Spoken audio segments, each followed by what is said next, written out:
Good morning, afternoon, and evening, people of the internet. This is yet another stirring edition of The Hardline, according to Stonefruit, with my inimitable co host, Mark French. Hey, good day, everybody. And today we are going to discuss the war in the Ukraine from the Russian point of view, so that people who still believe the legacy media propaganda have another perspective from which to view the special military operation. And one of the many reasons I enjoy you as a co-host so very much, powerful Mark French, is because you have a vast and diverse array of history. And if you would be so kind as to elucidate the beginnings of the Russian Empire and take us up to the Ukraine and Crimea, perhaps until Peter and Catherine, the greats plural. Yeah, I'm actually going to turn that over to you. So you'll do a better job of it than me. But I will say this: Yes. because the significant history in that region takes place over short periods of time, right? Mm-hmm. From the Kievan Rus on, and because Ukraine was so recently turned over to Ukraine as some kind of independent state, for people that are unaware, the Tartars in the south, you can go through the actual dates and cultures and regimes that were in control of it better than me. So I'll be quiet here soon. But for conversations of what's happening right now in this day and age, I think it's very important for the academics that already know. I think it's important to remind them because the last 120 years has gone by so quickly. And even more importantly, the dissolution of the former Soviet Union wasn't very long ago. So I'm going to let you go through the actual dates and who was ruling when and why. But there have been so many significant turnovers of power in that region. I do think it's important for everyone to hear who was ruling what and when, because the idea right now that the mainstream media and others will tell the story as if Ukraine has always been some magical democratic independent state, and that just flat out is not the case. Indeed, it is not. It has been contested terrain for millennia. Yes.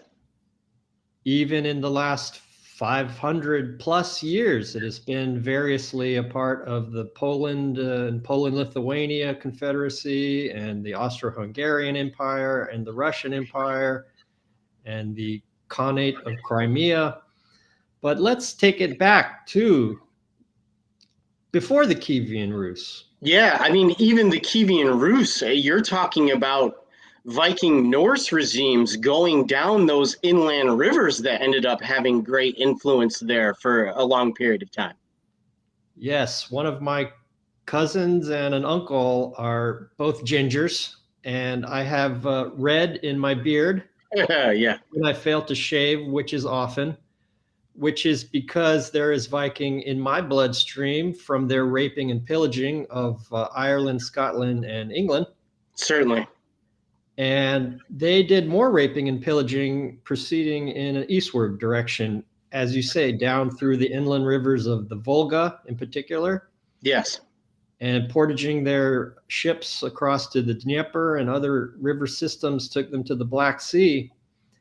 And that conquest and trade eventually turned into the Kievan Rus, which is regarded by Ukrainians and Russians as the geographical and spiritual and historical heartland of Russia. Mm-hmm. And it's because of the profound historical amnesia, or not amnesia, because that's forgetting something you had. A lot of the American public never had a deep historical knowledge. And even to this day, probably a majority of them could not find Ukraine on a map. That's true. But it is because the Kievan Rus has such a special place in the psyche of Russian people that they initially started their Z special military operation kind of with kid gloves compared to what they did in other situations. But to take it off from the Kievan Rus, that subsided, and then the center of power and Russian influence became the Duchovy of Moscow. And that expanded and expanded outward, and eventually into the Baltic states and Poland, Lithuania, but most importantly, eastward across the vast Eurasian steppes, which roll eastward from Germany through Eastern Europe, through Russia, and then all the way to the Pacific Ocean.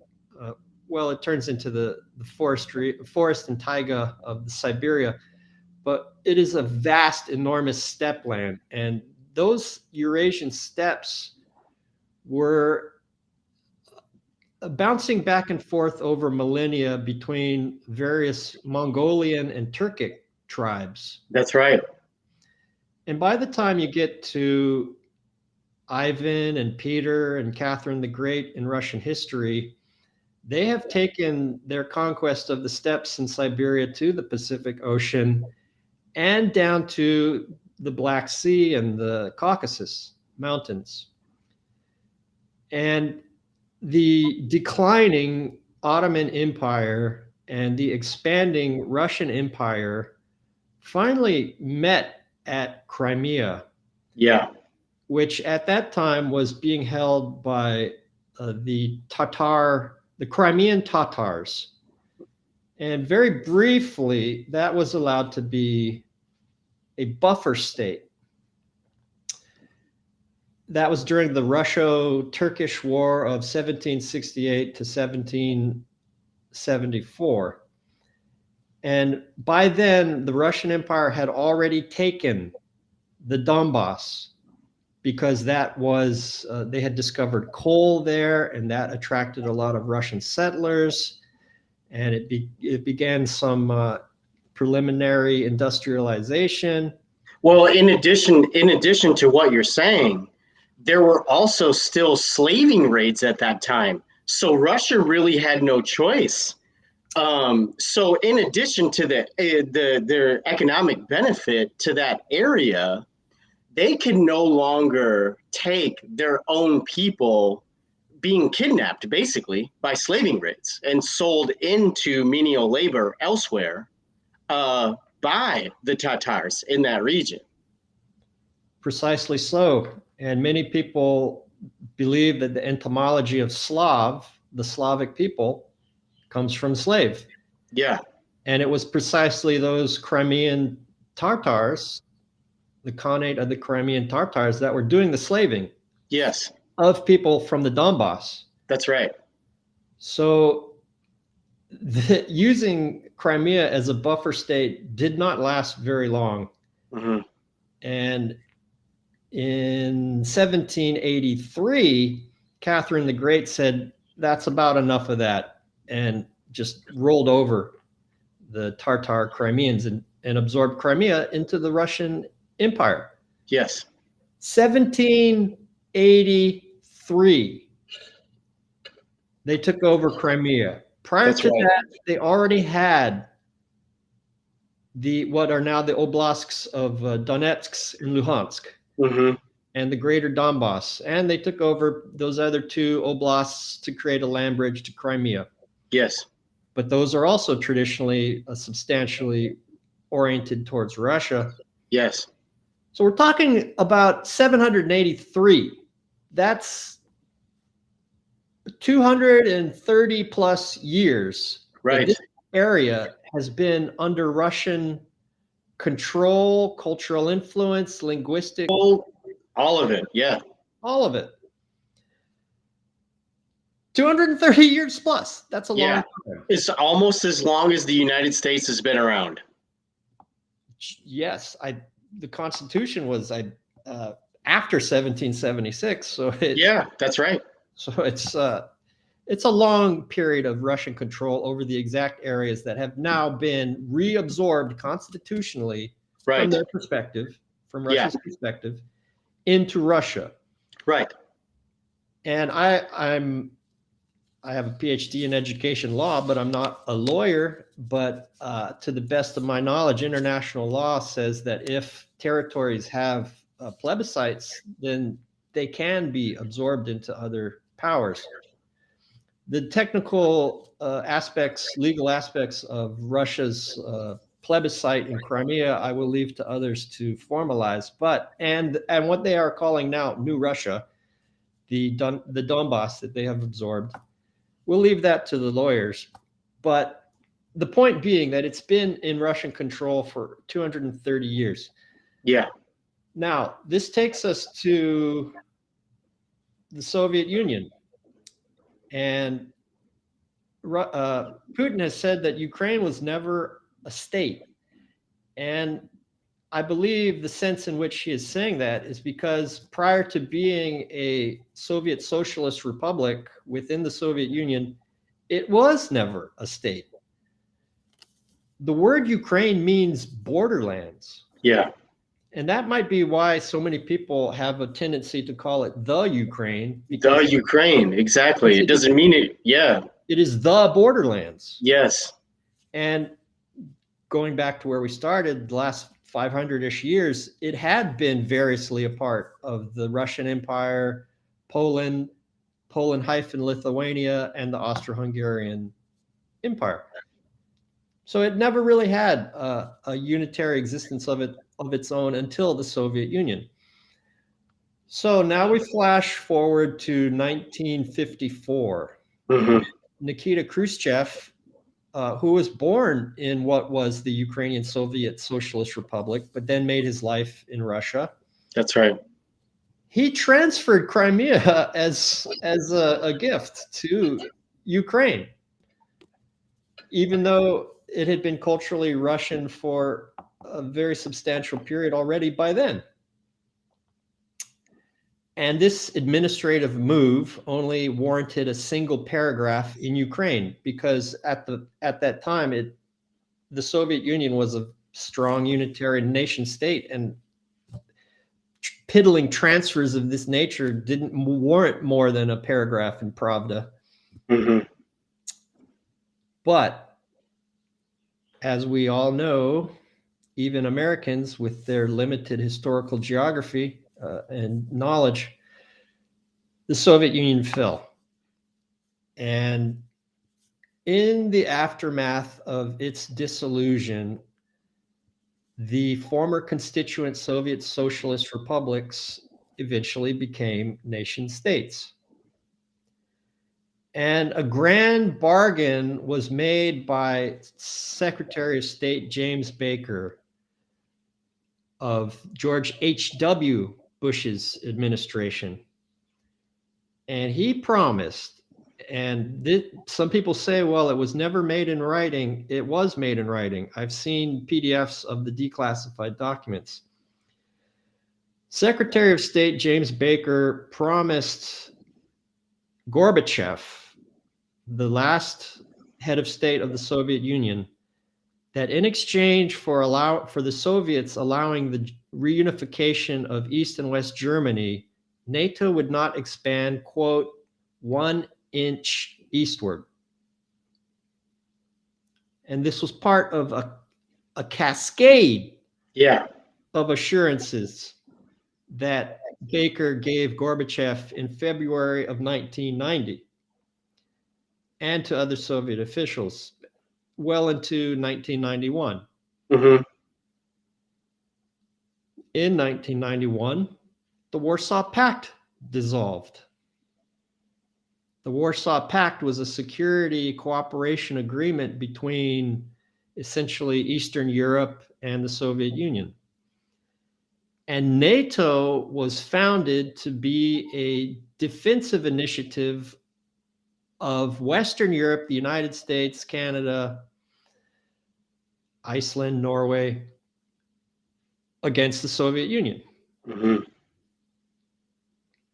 And in the mid-90s, even Putin himself said that there was an almost, quote, there's an almost ideal relationship with the West.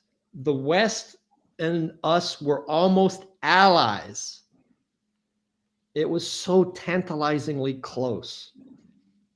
And they even spoke of a new security arrangement and trade arrangement. Yeah. From Lisbon to Vladivostok. That's right. That was bruited about a lot in the early 90s. And it seemed on the cusp of actually happening. Well, and then to your point, look exactly how that played out. Whenever you hear that fluffy geopolitical rhetoric, what does it turn into? So that is when Stieglitz and mostly Larry Summers, look what ends up actually happening to the Russian economy in very short order. So you have the birth of the dot-com bubble here, and what do they use to hedge against that? Completely creating monopolized, siloed oligarchy there and robbing them of all of their real assets. So you have Zelensky now. He can't stop publicly thinking Blackstone and BlackRock and Goldman Sachs. Like, so all of the same players that he's on television thinking at every opportunity now are exactly the same people. Larry Summers being the tip of the sword that created complete and total deprivation for the working classes there, and creating a monopolized oligarchy and robbing them of all of their real assets there, and completely changing and destroying their economy forevermore, creating a lot of the tensions that we're dealing with now. Yes, when Boris Yeltsin assumed power, Russia was prostrate. And Summers and a lot of the Chicago boys, the Chicago School of Economics, stripped it bare and created the oligarchs that we are so that we say are Putin's allies now. The West created them. Sure. But before we get to them and that horrible chapter in Russian history in which life expectancy actually declined, like it is here. Yes, in the United States is also entering its terminal imperial decay.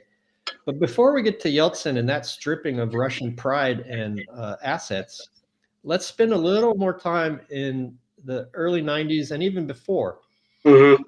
And let's consider, for example, what the founding Secretary General of NATO, Lord Hastings Lionel Ismay, said was the function of NATO.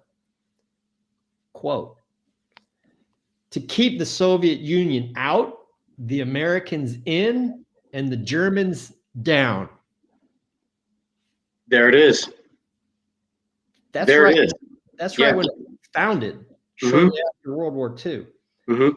So when we hear these casual bromides tossed around, such as Russia's invasion was totally unprovoked, Putin wants to create recreate the Soviet Union, peace talks would only reward his aggression, it betrays a complete ignorance of the historical trajectory of the dissolution of the Soviet Union and the raw realpolitik of NATO's founding.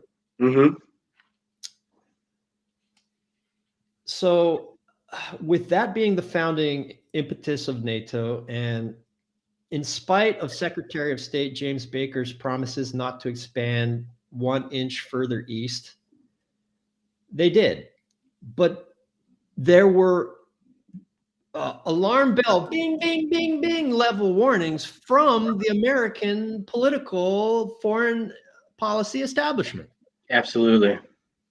For example, Jack Matlock, U.S. ambassador to the Soviet Union from 1987 to 1991, testified to the Senate Foreign Relations Committee in 1997 that, quote, I consider the administration's recommendation to take new members into NATO at this time misguided.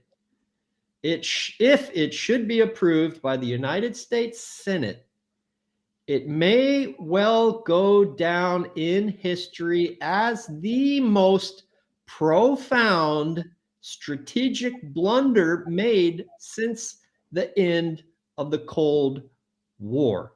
There it is.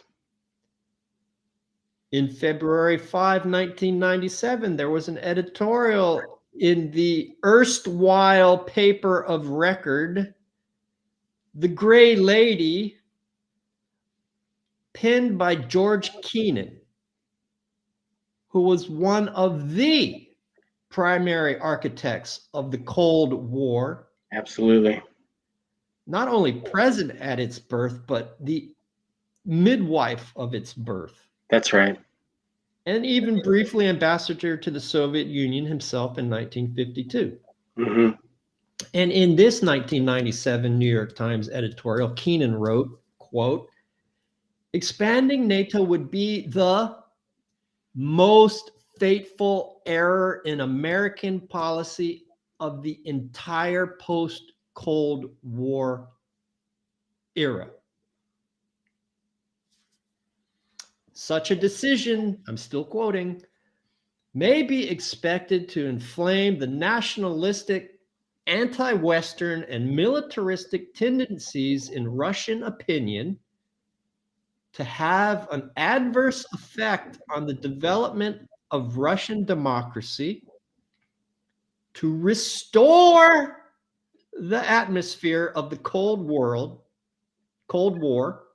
to East-West relations, and to impel Russian foreign policy in directions decidedly not to our liking.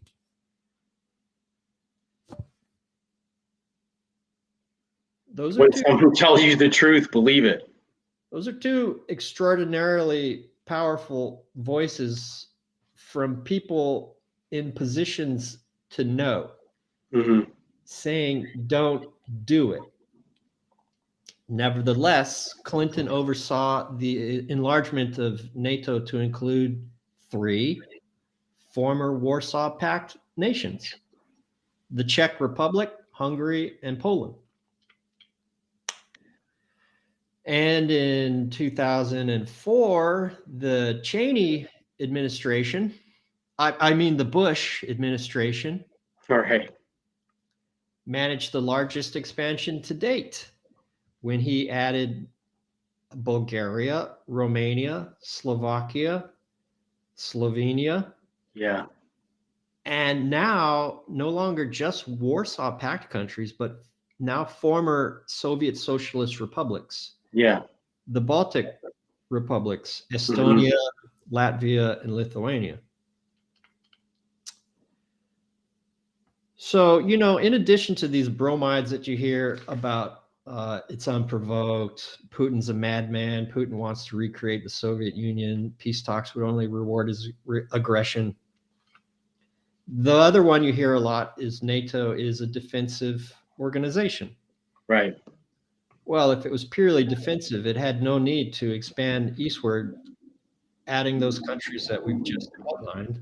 Logistically, it makes no difference whatsoever. But it does make a lot of sense when one of the criteria for joining is that you rapidly make your military interoperable with other NATO members, which means that the permanent war state and the military industrial complex in the United States gets a big old payday.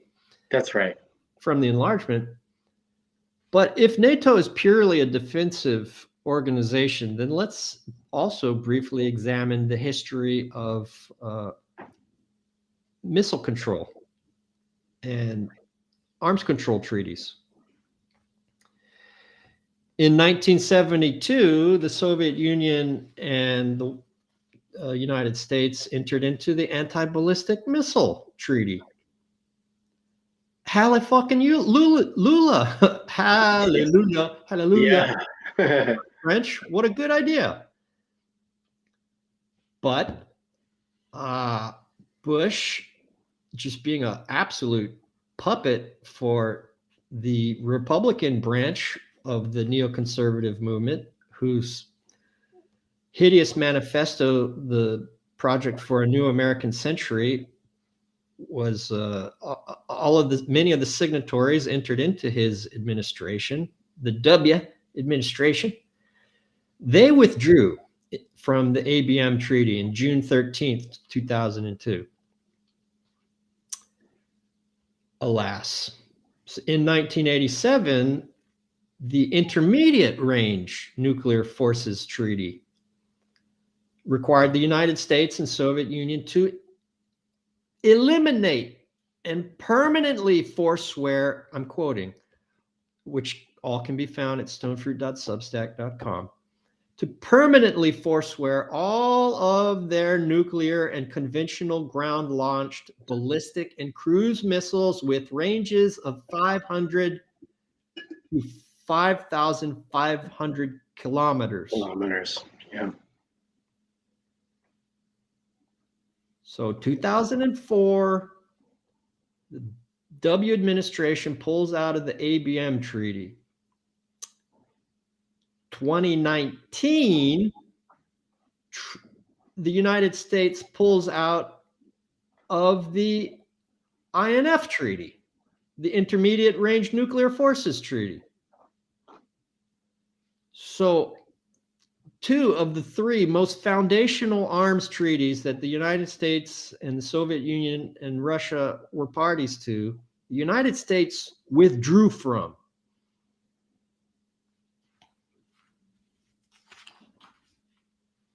So how can we say that NATO is a defensive organization when it expands eastward into former Warsaw Pact countries? That's right. And it expands even further into former Soviet socialist republics. Yeah. And it withdraws from two of the most important arms treaties. And further still, in 2016, the United States, NATO, yeah, installed nuclear-capable missile sites in Poland, yeah, and Romania.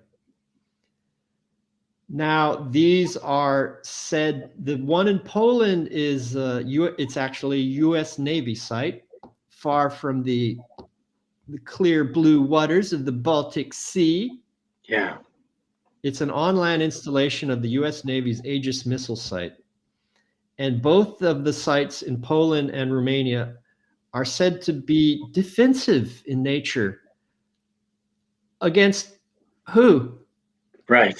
Can you guess, Yeah. Mark Rich? Right. Yeah, exactly. And I mean, they do this all the time. This is no different than people like Samantha Power and Susan Rice and the hijacking of the UN Security Council with the bullshit doctrine of R2P and AFRICOM. I mean, no one in America ever even talks about AFRICOM or the African engagements. We're bombing there on the daily, and no one talks about it. Like, so it's in the same vein from another NGO, basically, that they control completely. Not even an NGO. It is a government organization that the United States hijacked. Yeah. America saw China building infrastructure and writing checks in Africa, and its only response was still more militarism by the establishment of AFRICOM. That's right. And let's have a look at who's having a better success in establishing cooperative, long-lasting relationships with Africa. It's China. Yeah. But back to those missile sites in Poland and Romania,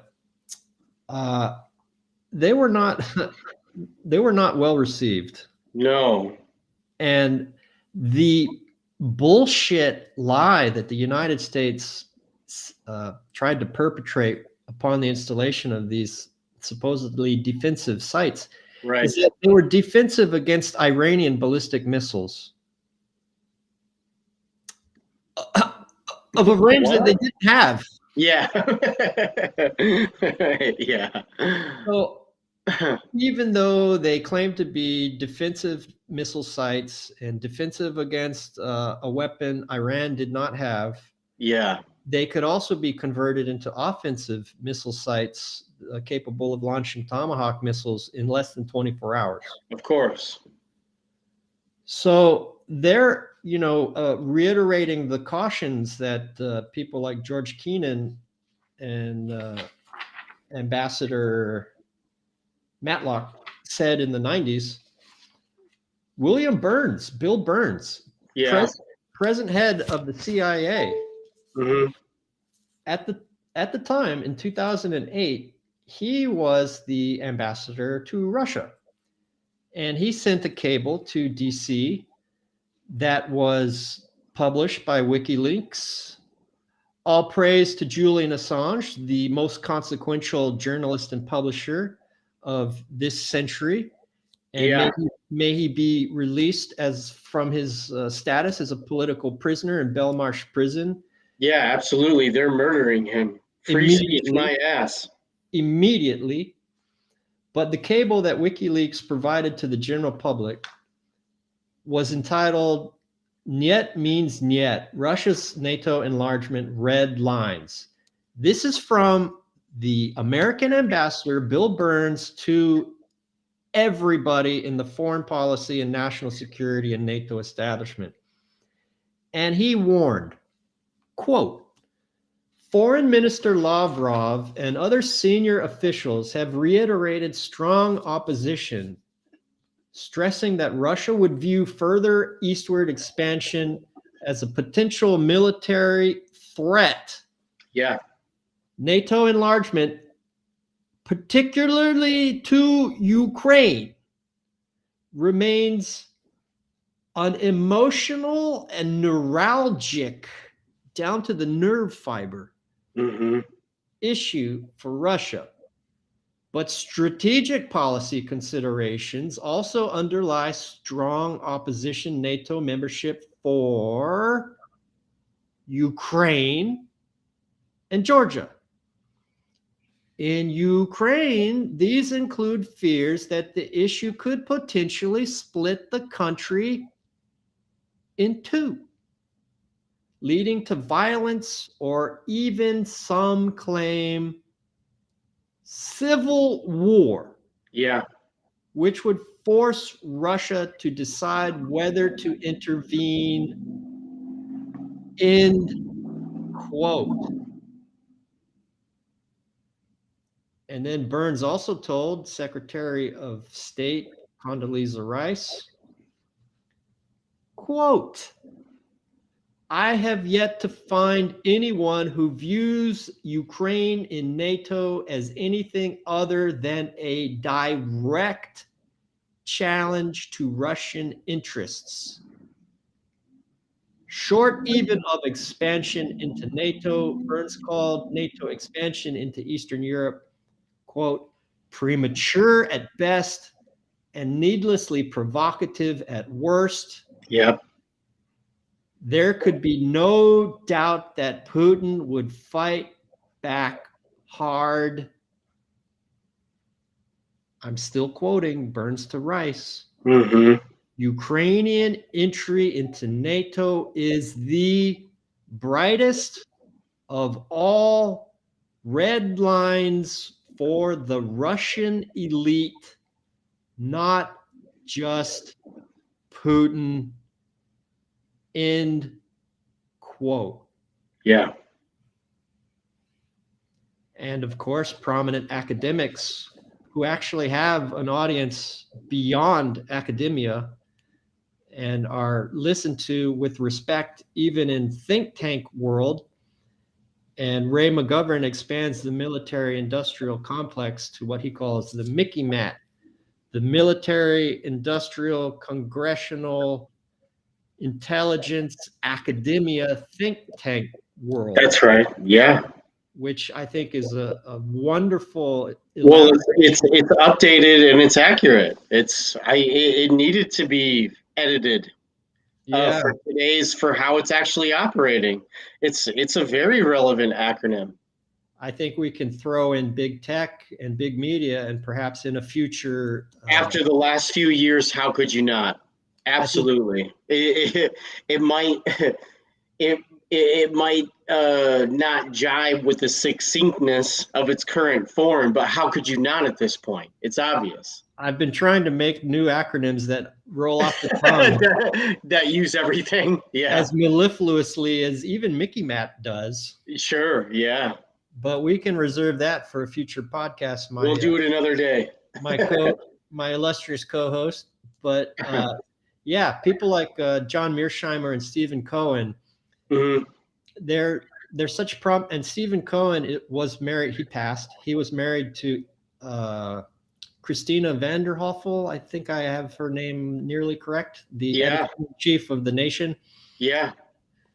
So these academics have a national and international audience. And even though Mearsheimer is a quote unquote realist and thinks the war in Ukraine is a huge mistake, but he's a China hawk.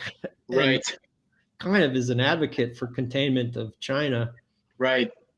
More on that in future episodes. Absolutely. But even Mearsheimer is heard with respect in China and can speak in China because he's saying that they're a great power. They're a peer competitor, and the Chinese like hearing that. And they love to hear that, sure. And they respect him. They respect his position. So these people have sway outside of academia. They have sway in think tank world, DC world, in what's called the foreign policy blob, Foggy Bottoms, the State Department, and even people like they have long argued that Ukraine was a core security concern of Russia, and that expanding NATO would make Russia feel cornered. So the idea that NATO is a purely defensive organization doesn't hold water when ambassadors and George Kennan and academics have all said, stop the expansion of NATO. Yeah. And that they have said the very likely Russian reaction. So for people to say NATO's defensive and that it was unprovoked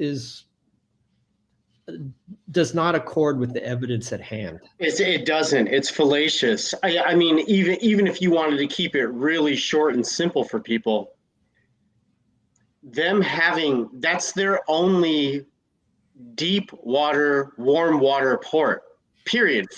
Full stop. So even if you were just talking about their own exports and military security, you're playing with fire and how Russian it's been for how long.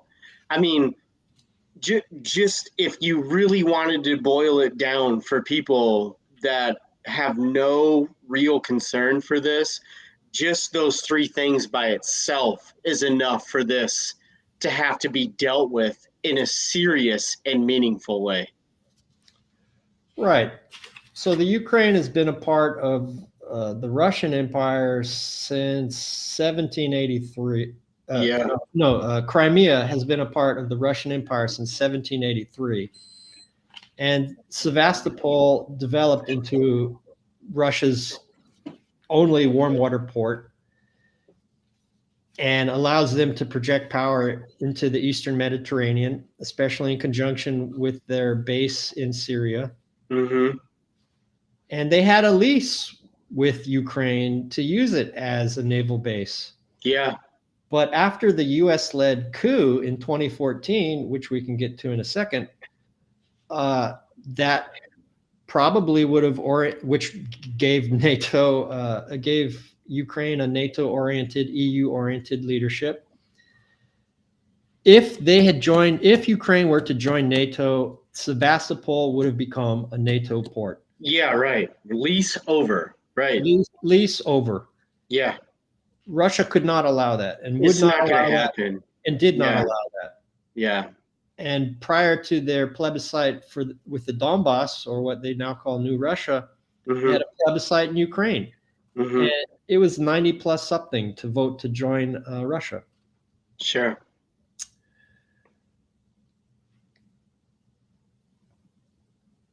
Okay, so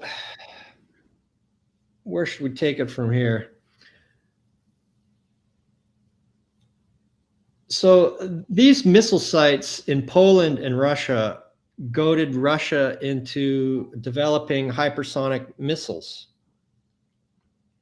And there was a very interesting, Putin was in a chat with investors in a 2021 video conference. And at one point, he just kind of stopped talking about investment trends and said, look, if NATO were to place missiles on the border of Ukraine near Russia, as it's already done in Romania and Poland. Now I'm quoting him from that video conference.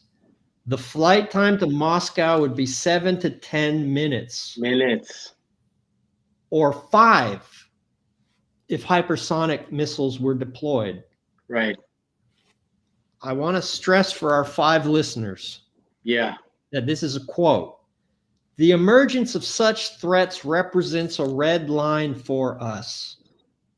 I hope that it will not get to that, and common sense and responsibility for their own countries and the global community will eventually prevail.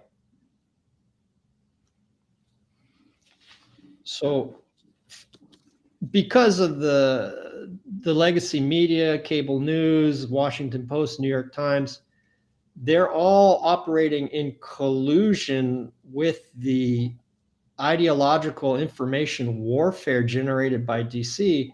Yeah. They are able to sell the idea that this was the Ukrainian, that the Z special military operation was unprovoked. But those are some pretty clear indications from the head of state of the Russian Federation that he had. This is not coming from a U.S. ambassador. This is from Putin. Yeah. Saying exactly what his core security concerns were. Well, and you just said it the right way. I mean, to boil it down and skim the surface, the mathematical reality is such: the United States' military budget, which should be offensive to anyone that actually pays attention at this point, not only offending polite society, but actually offensive. The idea that it's defensive on the other side of the planet Earth by itself is preposterous. But the military budget here is 9 times, it's more than the next 9 countries that are the highest spenders combined. And with the recent raises, it might be more than 10 or 11. It might include 10 or 11 countries. The military spending in Russia is actually defensive, and it's only around $185 billion the last time I checked. It might have spiked a little bit more with their recent oil money increases and what they're dealing with right now. But the United States is around 1.2 trillion. And that's just what they tell the American people. The Russians spend about 185 billion. So it doesn't take a rocket scientist to count rocks or bottle caps or stack some Oreos and see what that would look like, putting it in a circle of us versus them. The idea that there's some kind of military threat or counterpart to us in a spending manner or in an offensive manner, it's just not realistic. It's a little bit silly. It's fallacious. Yes. And one of the greatest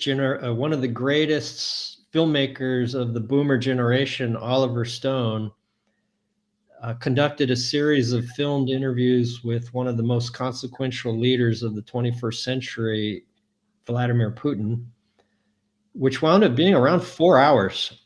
And I watched them all, and they're very compelling. And Putin is very reasonable and very calm and rational and well-spoken.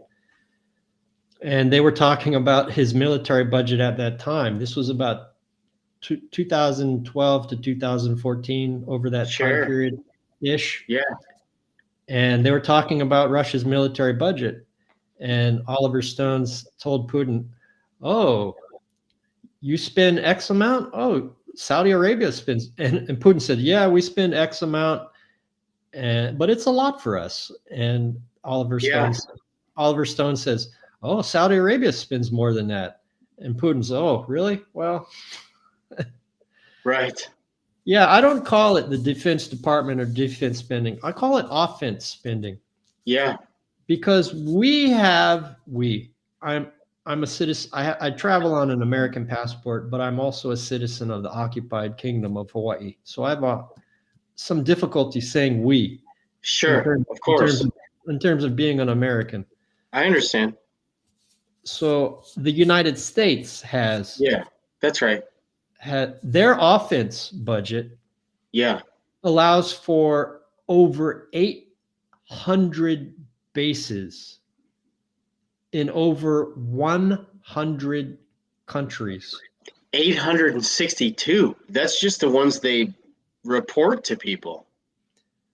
And the blessed and past Chalmers Johnson is one of the greatest historians we had on the empire of bases. Yeah. And China has one overseas base in Djibouti. That's it. Right. These overseas bases and the offense spending of America are going to crowd out all other federal non-discretionary spending within 5 or 6 years. I thought it already had. I thought it was already at 52 or 54%. Yeah, it might be within. And again, that's just what they tell people. So, yeah, the idea, the black sites, the black budgets, every creepy thing that the NSA, CIA, what you call the alphabet soup, if you included the black budget, I would not be shocked. All these completely unaccountable organizations, I would not be shocked at all if it was at least a third higher than what they report. Absolutely. And 5, 6, maybe less, maybe fewer years. I'm just going by the trends, sure, the spending trends. Yeah. And because offense spending is such a political sacred cow, sure, I don't think that they will slow down that spending. I think they will continue to cut all other pieces of federal discretionary spending, which is the trifling amount spent on education and social services and everything else. And as you say, that doesn't account for the black budget, and all nuclear weapons are folded into the Department of Energy's budget as well. That's right. Yeah. So not only will they eliminate other federal discretionary spending, they are absolutely going to go over what is now called federal non-discretionary spending, which is Social Security and Medicare, Medicaid. Yeah. And Medicare, Medicaid, and Social Security already have tens of trillions of dollars of unfunded liabilities.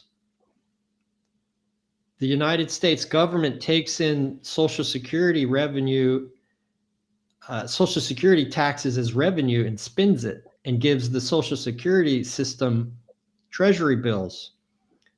So the figure bandied around, I haven't checked at it lately, is around 35, 36 trillion dollars for the federal debt. If you factor in the unfunded liabilities of Social Security and Medicaid, it's far closer to $100 trillion. That's right. So that will never be repaid. That's why the dollar will continue collapsing and de-dollarization will continue at pace. But we discussed that in earlier ones. So let's get back to Ukraine, and especially we'll start with we could start with, let's go back to World War II, shall we? Yeah. Mm-hmm. Because we need to talk about Stepan Bandera. You absolutely do. With the premise of this one being Ukraine from the Russian point of view, you absolutely have to get into that. Stepan Bandera was an ultra-right, ultra-nationalist, instrumental collaborator with the Third Reich in World War II, who killed hundreds of thousands of Poles and Jews and Ukrainians in the Ukraine, even with pitchforks, axes, scythes, knives, to such a brutal, systematic, and vicious extent that even the fucking Nazis were afraid of him. Absolutely. And we see on social media here and there images and videos of who American tax dollars are supporting, of what may often be Romani people. We're never quite sure, but the Ukrainians are often wrapping up people to telephone poles or trees and stripping them naked and whipping them. Yeah. Well, Stepan Bandera did that too. And there's images of him like having tying up children's and infants around by their neck up around trees. Mm-hmm. It's hundreds of thousands of people that Stepan Bandera and his forces killed in the Ukraine as Nazi collaborators. Absolutely. Flash forward to 2014. Well, flash forward to 2004, I believe, the Orange Revolution, which was the first time America tried to meddle in a color revolution in the Ukraine and get a more EU and NATO and Western Europe oriented person in power. But in 2014, the United States took a direct and instrumental role. And the fucking ogre, Victoria Nuland, right, who is ugly both on the outside and the inside. Yeah. She was caught on a phone call in 2014 planning the US-led coup, picking out, naming by name, who eventually came to be the leadership of Ukraine and Kiev, and saying, fuck the EU. Right. And in 2014, when there were peaceful protests, the Azov Battalion and Right Sector and other vicious, brutal street thugs who saw Stepan Bandera as their spiritual father sniped into the crowds,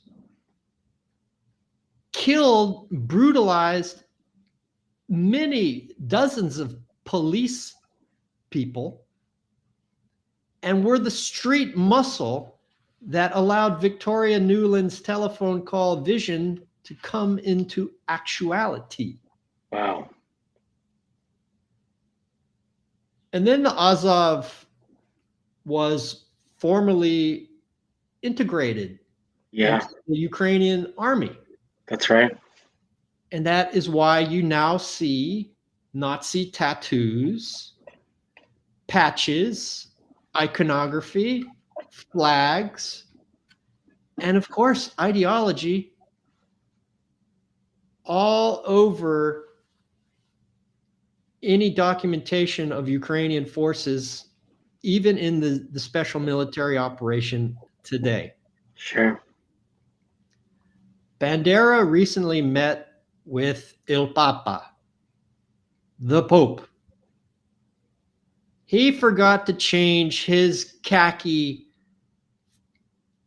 fatigues into something more appropriate with such a spiritual father. Because the uniform that he wore to meet the Pope sported the Azov battalion patch, which might be perhaps appropriate considering the complicity of the Vatican with the rat lines when they were a very important conduit getting Nazi leadership out of Russia on the verge of losing World War II into South America and Central America. Of course. But the point being is that Stepan Bandera is the spiritual forefather, particularly of Azov and the right sector, and all of the other ultra-nationalists elements in Ukrainian political and military life. And it is often said that since Zelensky is Jewish, there's no way Nazis could be important in Ukraine. Which on its face is ridiculous. Which on its face is ridiculous, because even though perhaps they're only 10% of the military and the political leadership, but they're always at very strategic number 2, number 3, number 4 type of positions, and they have an influence that is enormously outsized for their percentage. Absolutely. And so the eastern provinces of the Donbass, particularly Donetsk and Lugansk and Odessa, the city of Odessa on the Black Sea, they did not want to recognize the outcome of the coup, which was totally unconstitutional in 2014. They have been successfully portrayed as Russian-backed separatists by the Western media. Another way to characterize them are as people who do not accept the US-led coup that unconstitutionally put in a NATO-oriented, EU-oriented leader. That's right. Because the previous leader, who was no saint and had his share of corruption in the most corrupt country in Europe, which it remains, which it entirely remains, and we've thrown over $100 billion into hundreds of billions of dollars into a drain, and the weapons are showing up in the African Sahel and the bazaars of Kosovo. That's right. And Zelensky was already in the Pandora Papers, an expose about offshoring. We can get to that in a second. Mm-hmm. So the guy that preceded the coup in 2014, no saint, but he knew he had to at least balance the EU and Russia. And I think that's what he was earnestly trying to do. But that wasn't good enough because they wanted a leader that was more forthrightly subservient to the EU and NATO. So after that 2014 coup, the Ukrainian army began killing 14,000 Ukrainians. Yeah. In the Donbass. Absolutely. Just shelling the fuck out of their own people for 8 years. Yeah. And there's a quote in stonefruit.substack.com on this. Even CNN used that 14,000 number. Yeah. Of how many people, of how many Ukrainians, Ukraine killed. Yeah. In Donbass. That's this right. was, of course, before the CNN and the rest of the legacy media had to circle the wagons and take a new stance in the ongoing information war. But they had that in a story right before Z commenced in February 2022. So, Ukraine and the Donbass militants agreed to a ceasefire in September 2014. Ukrainian military led by Azov, did not stop shelling them. These parties signed an accord with the Organization for Security and Cooperation in Europe in February 2015. And Hollande from France and Merkel showed some face, or no, was it Hollande or Macron? I think Macron was already French head of state, but in any event, France and Germany showed some face as kind of the guarantors of Eastern Europe for what became known as the Minsk Accords, which would have allowed for substantial autonomy for the Donbass and not continue to be killed.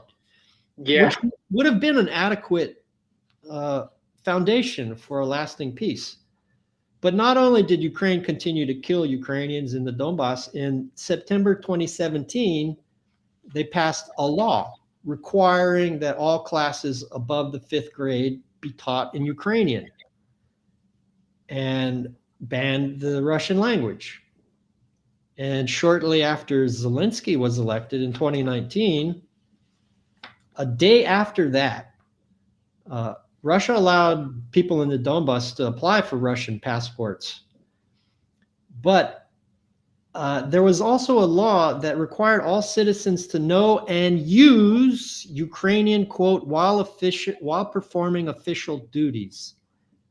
Still quoting. Those subject to the latter requirement will include politicians, judges, doctors, employees of the National Bank and state-owned companies, officers in the military, teachers. Yeah, teachers. And others. The new law requires that 90% of TV and film content be in Ukrainian. Yeah. And that Ukrainian language printed media and books make up at least 50% of the total output. Well, there it is. So the United States backs a coup in 2014, throwing away someone that was trying to balance Russia and the EU. They continue killing Ukrainians. Yeah. They outlaw the Russian language, including in schools. And we're still supposed to believe that it's unprovoked. Wow. Now let us take a look at Zelensky. And Mark French, let us take a moment to mourn not the passing, but the brief hiatus being taken by deep friend of show, post-orthodoxy. Yeah, certainly. Dark and Ainsley Sevier, the proprietors of Post-Orthodoxy, a wonderful show that we hope returns to the interwebs as soon as possible. Yes. And at Dark Sevier's Substack, he turned me on to how Zelensky was a creation of a Ukrainian oligarch. That's right. And he played a bumbling and adorable high school teacher in his 30s who unexpectedly was elected president of Ukraine. Yeah. And then in March 2018, a political party, I'm quoting now from Dark's piece. Of course, yeah. A political party named after the television series was formed, and Zelensky was actually elected president. A political party named after a television series. Named Servant of the People. That's right. And he campaigned on a peace platform. About a comedian who becomes president. Yeah. Art imitating life, life imitating art. Bankrolled by Ukrainian oligarch Ihor Kolomaitsky. Who helped Zelensky establish numerous offshore shell corporations, Mm-hmm. bankrolled his campaign, and it was released in the successor to the Panama Papers, the Pandora Papers. Yeah. It's funny how neither of these major documentary exposés with so many thousands of pages of documentation never seem to capture the offshore doings of United States elite. It was always everybody else. I wonder who could have been coordinating these Yeah. types of drops of documentation of offshore financial shenanigans. Mm-hmm. It's absolutely right. But anywho, Zelensky got caught with his hand in the cookie jar, Mm-hmm. the Pandora Papers, and his benefactor, Kolomoisky, set him up. And he's known to have properties all over the world, and including Miami. Miami. So I think the Yeah. entire world is waiting for that moment. He finally says, the coke is way less uncut there anyway. Yeah, right. I need that straight Colombian pink stuff in Miami. Yeah. Because they keep stepping on it by the time it gets to Ukraine, man. It's so funny with Dark being appearing on Saved by the Bell a few times in the 90s for Americans in the know of really not great TV shows from 30 years ago. But, Zelensky wore some outfits in his TV appearances, and while he was in his boy band, that were also, contemporarily appropriate and, fun. He's a funny guy. I think he's having a good time right now. Yeah, Dark's a treasure. And Ainsley's wonderful as well. All praise to them and post-orthodoxy, and may they get back on the air as forthwith. Did you ever see the celebrity boxing with another alumnus of Saved by the Bell, Screech?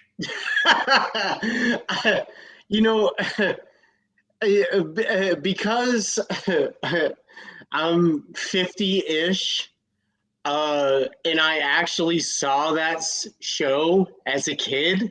I did pay attention to Screech. I thought Screech was one of the more interesting people. He wasn't as plastic and flaky and weird as the other ones. I did pay attention to Screech. So I saw him in a band. I saw him wrestle. When I lived in Los Angeles, I literally saw him play in a band, like in person at a brick and mortar location. So yeah, Dustin Diamond, if I remember correctly. But yeah, I've seen Screech shredded up in a seedy, sticky floor joint one time. I still love doing impersonations and voices, but I've smoked too much of the marijuana that I've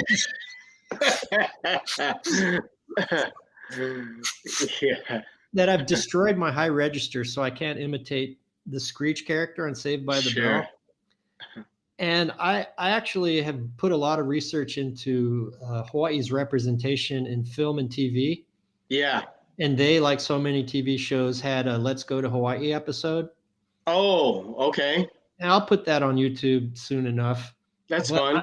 But I saw a Screech in a celebrity boxing TV show a while back, maybe like 20 years ago, fighting yet another icon of TV, a character from Welcome Back, Kotter.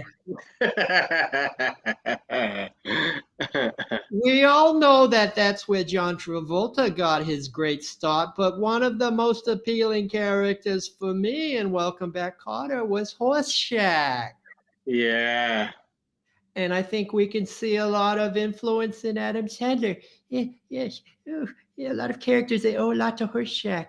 Yeah.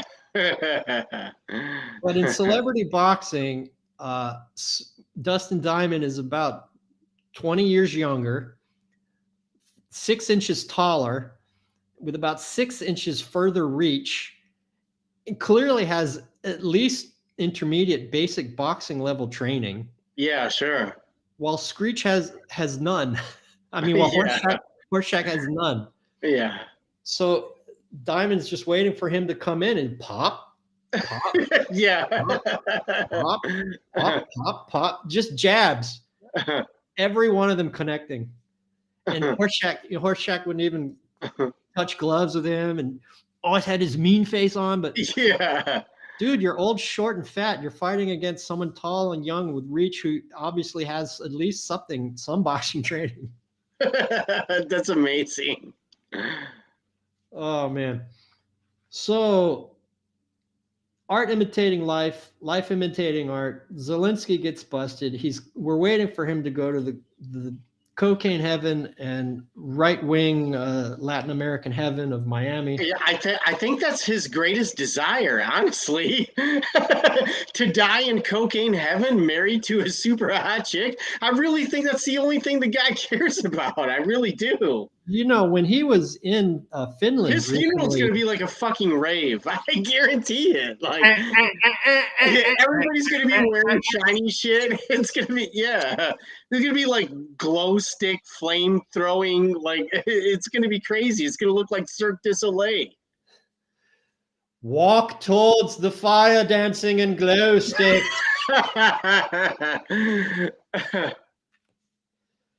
So that can take us through the Minsk Accords. And in December 2022, interview with Die Zeit, ex-Chancellor Angela Merkel said that the quote, the 2014 Minsk Accord was an attempt to buy time for Ukraine. Ukraine used this time to become stronger, as you can see today. Ukraine in 2014, 2015, and Ukraine today are not the same. Mm-hmm. It is exactly what gave Ukraine the priceless time. Oh, goodness. End quote. And I think it was Macron that showed face for the Minsk Accords. Yeah. But Francois Hollande had been head of state prior to that and was certainly in the know.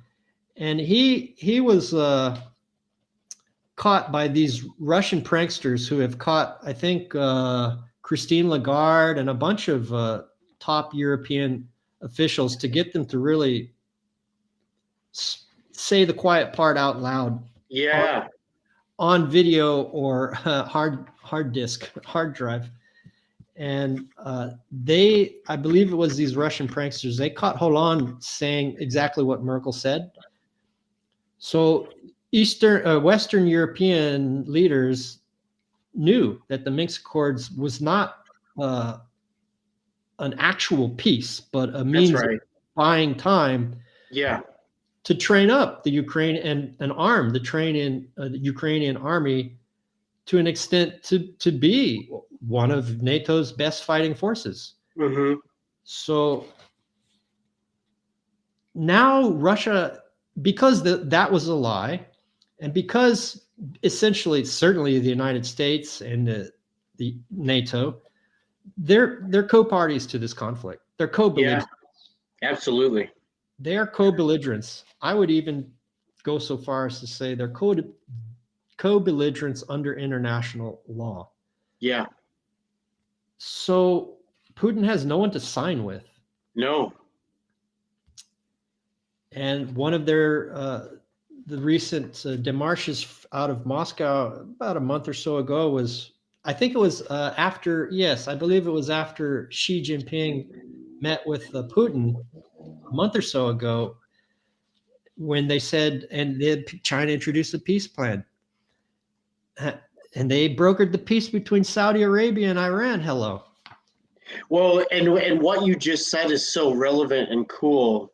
And it's the reason France has so much leverage and power right now.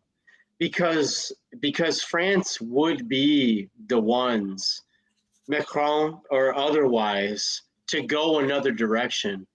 The France wants the wheat. They want the energy. They don't want to piss off the Persians. Like if France wants to go away from the Germans, who have become blatantly obvious, they're not going to be able to flush the toilet of debt of France, Greece, Germany. France is never going to let the Germans tell them what to do. So France is a major hinge point, and I'm glad that you put it in that light and phrased it in that way. I don't think we know what they're going to do yet, and I think they're weighing their options. And I think you can tell in Macron's flying and meeting behavior. No one can say what they're going to do right now, and I do think that is a big thumb on the scale of how this is going to play out, is if they have full French participation or not, or if it's just fake and rhetorical. If France decides to undermine all of this, the American, UK, German, Australian, Canadian thing going on, if France decides away, it's going to cause a lot. Yes.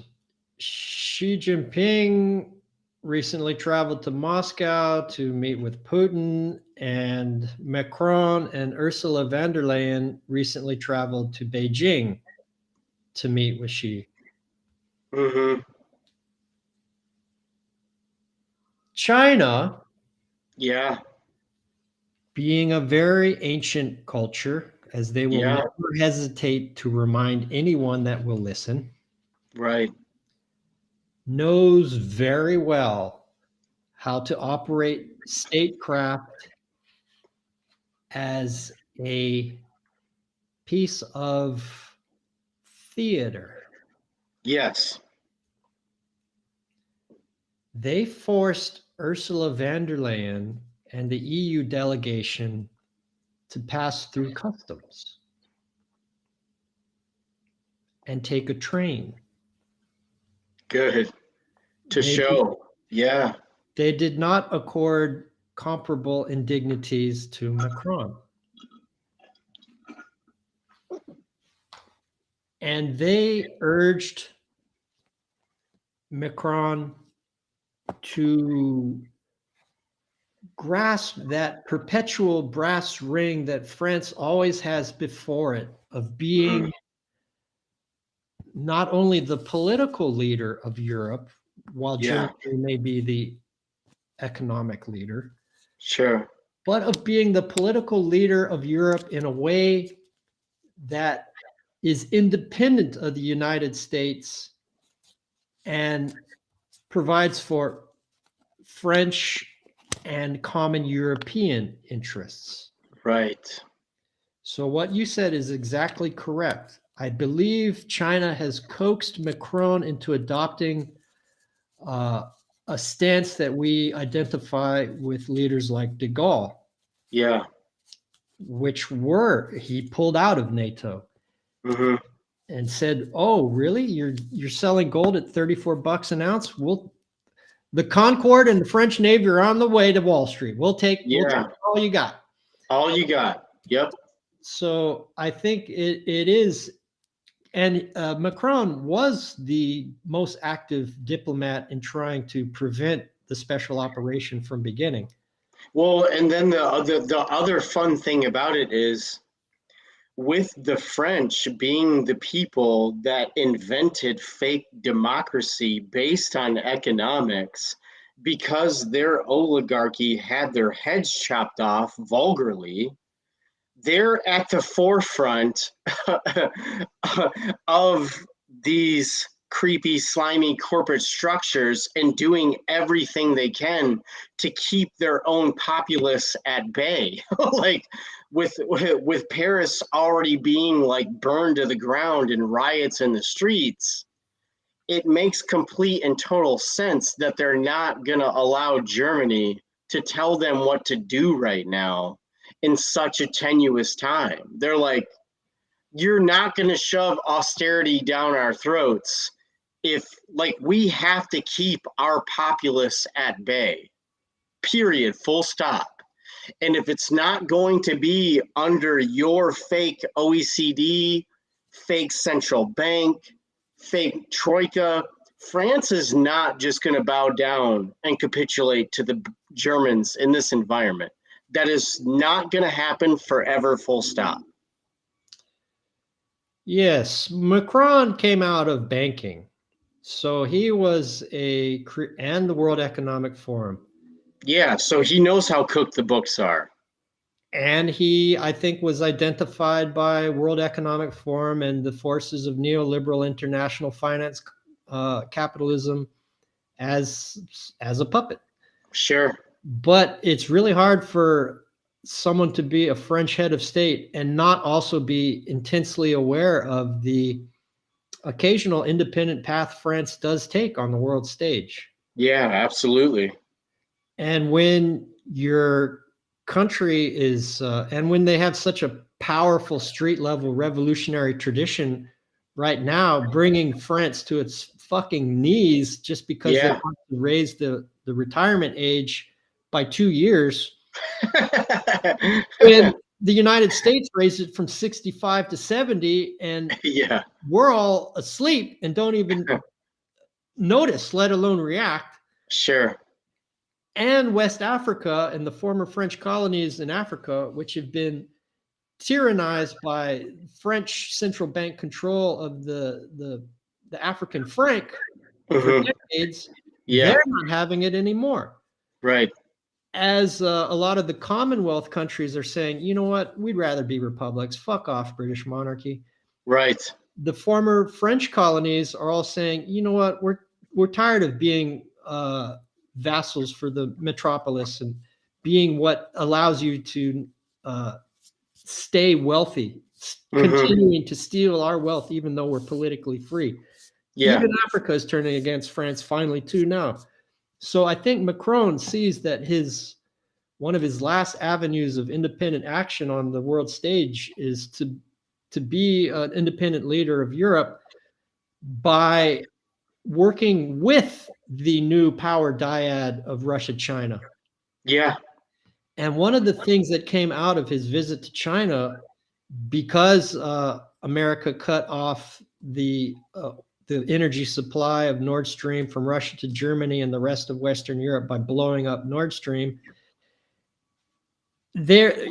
France is among one of the many countries in Europe that is starved for energy. So one of the deals that he broke with Xi was to buy, I believe it was nominally Chinese oil, but it may have been of Russian origin. Of course. But it was bought in Dubai, right, using the petro yuan.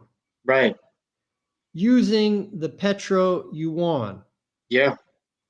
This is yet another of the endless cascade of significant movements in the larger de-dollarization progression.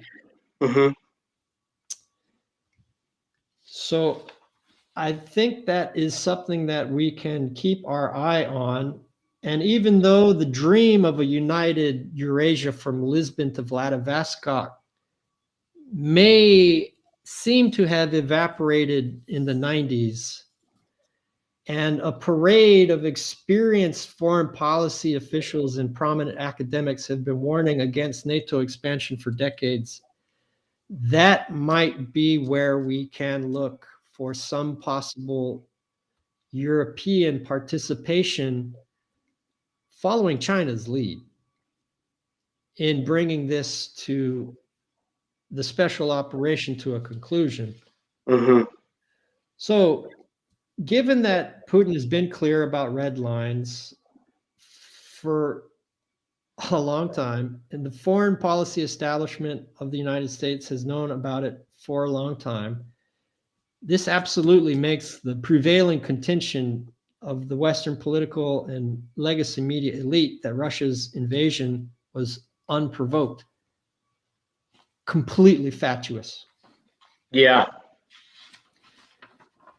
And the think tank that we love to hate, one of the few that is not in DC, but is in the sunny climes of Santa Monica, California.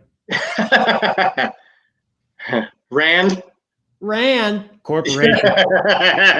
Yeah. I love the corporation. Hey, they do some good work once in a while by accident, like a broken clock. The study they released showing the transfer of wealth from 1971 until 2014, that is one of the most relevant studies I've read my entire lifetime, and every single American should know what that report says. I know 85% of them never will, and I don't care. But yeah, you have to love the documents that come out of Rand. Yes, and they do occasionally tell the truth. So in 2019, they issued a report, and there's links at Substack, extending Russia competing from advantageous ground. Mm-hmm. It was engage them in Ukraine. Yeah. And then at the beginning of this year, they released another report saying, whoa.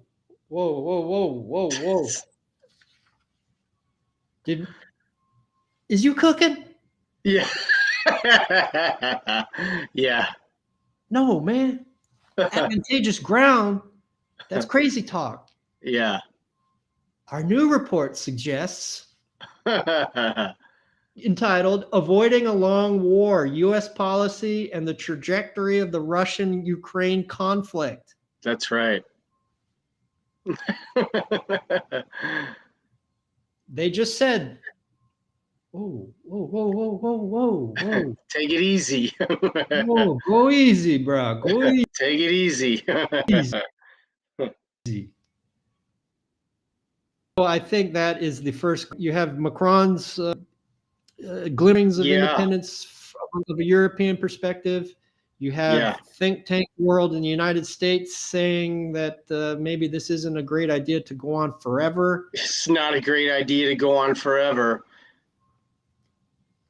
So I think the Beltway bubble it's finally getting. They're not going to get away with this one being Afghanistan or Iraq. We're not going to